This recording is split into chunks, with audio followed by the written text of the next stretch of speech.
Users and consumers embrace change very quickly and transform themselves from victim of change to instigator of change in a very short space of time. Let's look at a recent example of that. Digital photography. One fine day, film and film cameras became obsolete. The industry told us digital photography is the future.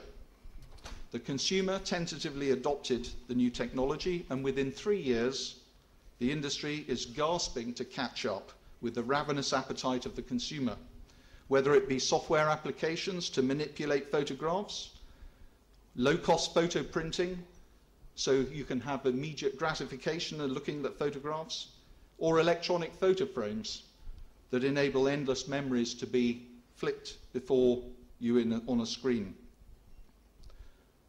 The same effect has impacted cricket, banking, transportation, and mobile telephony. The rules were written by a visionary or created by a technology, but have been fast overtaken by an insatiable appetite, not of the industries that serve the consumer, but by the consumers themselves. Now, what about the printing industry? Where are we in this fast-changing world? Who is in the driving seat? Supplier or consumer? Does it matter who's reinventing the industry or what technology is enabling new possibilities? I think not. It is the inevitable trend that has changed other industries, sports and government departments. The consumers will prevail and become all-powerful and demanding. Traditionally, a printer was reactive, a responder to an RFP, a receiver of instructions from a direct marketing agency or an advertising agency, often dwelt in industrial areas and quite often with messy printing presses, and having the luxury of long lead times. Today, a printer has to be totally different. A printer must be an idea creator, a catalyst for change, and a business partner, not just a supplier.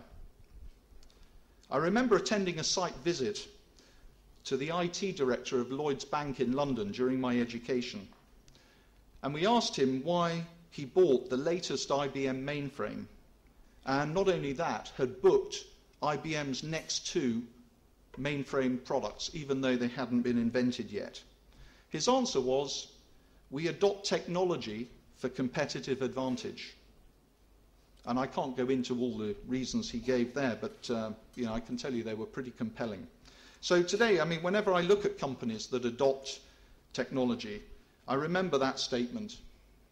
But also quite often, it's difficult, certainly for me, to see that the objective reflected in his statement is actually present in that adoption of technology. However, in the case of commercial print, the commercial print industry, I can see how critical a competitive advantage technology is and will become. I can envisage the pace of change that consumers will increasingly demand. Certain trends are already visible. The demand for shorter print runs, the appetite for customization, and the insistence of faster turnaround times. I predict that in the next couple of years we will witness new trends, some that are as yet unknown. One or two that are emerging are trans-promotional printing and the seamless transition of printing between the physical world and the virtual world. So how is this industry going to cope? Well, given that there's probably only one other profession older than the printing industry, I would place my money on this industry embracing the challenge that is in the present and the future. The question is, how many within the industry will make it into the next generation of print solution providers? Obviously, you will have to reinvent paradigms and make quantum leaps in your thinking and execution. I looked up a quote that I thought had been spoken by Jack Welch. When I Googled the statement, to check on the accuracy of that, I found out that it's unattributable to any one person, because in fact there were about 20 different leaders who were credited with saying it. But it applies to many organizations that have already been through the pain barrier of change, because this profound statement is attributed to leaders from banking, insurance, financial services, telecommunications, industrial giants, music, and sport.